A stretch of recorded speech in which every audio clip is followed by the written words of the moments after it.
Hey, this is Austin, and today on the Points Unknown channel I'm going to show you how to remove the fairing and headlight shroud on my CRF 1000 Africa Twin. This is intended to be a quick reference, not an in-depth tutorial. So if you have more detailed questions, let us know in the comments or check out some links in the description. Let's get started by taking off some random accessories, like my tank bag here. Next, I need to take off my fork tunnel air dam. It's a 4mm Allen wrench or hex key on the rearward bolts and a 3mm on the forward bolts. The same goes for the other side. Next, we remove the seat by inserting the key on the left side. Next, remove the small side panels using a 5mm Allen wrench on each of the two bolts. There are also 3 Velcro tabs that hold it on, that you just pull free. The same goes for the other side.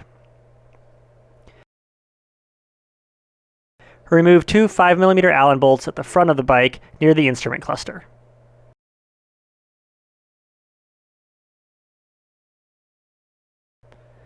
Next, remove 2 push pins on either side of the fork tunnel. 4 total. Under the fork, near the radiator, there are 3 more push pins to remove on each side of the bike.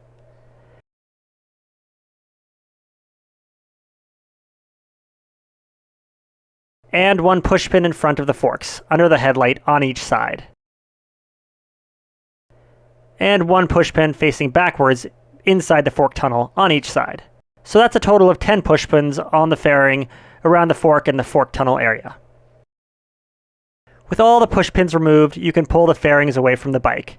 They are attached with several tabs, so you'll feel a little bit of pressure as they come off, but that's normal. Just patiently work your way around each edge, pulling it away from the tabs as you go. And yes, you can even do this with the Jivvy crash bars still in place. Your experience with other crash bars may vary.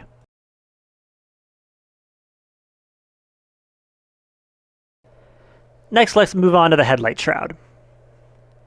First, remove the windscreen. I have the Batson windscreen adjuster, but it's generally the same for any windscreen. Be very careful removing and replacing the 4 3mm bolts around the windscreen, as they are only held in by rubber expansion grommets that can easily get pushed into the headlight fairing. This isn't a big deal when you're removing the fairing, but it's a huge pain when you're replacing it. Don't ask me how I know. I can't remember if this is true for the stock windscreen, but with the Batson, the short bolts go on the top in the upper holes and the long bolts go on the bottom, or in the lower holes. To remove the blinkers, remove the 2 bolts with a 5mm hex key. And 1 push pin on either side. Then the blinker assembly slides up and off. It's the same on both sides. There are 3 more 5mm bolts on either side at the front of the headlight shroud. 2 on each side towards the top, and 1 on each side at the bottom. Again, it's the same on either side, for a total of 6 bolts. Once all of the bolts are out, the shroud can be pulled away from the frame. There are a few tabs holding it in, so a little bit of pressure is required, but with patience and working around the edges, it pops right out. With the headlight shroud off, you can also pull off the cockpit plastics on each side. This gives you access to the 12-volt wiring and switches, which is personally my next project. Thank you for watching this episode of Points Unknown TV. Here at Points Unknown, we're all about inspiring adventure, and if you have any questions, please let us know in the comments. If you like this kind of quick reference video format, please hit that like button and let me know in the comments. And of course, if you like this kind of content, please don't hesitate to subscribe. I try to make videos monthly about working on motorcycles, motorcycle rides, DIY van camping, and exploring. Thank you for watching, and I hope to see you on down the trail.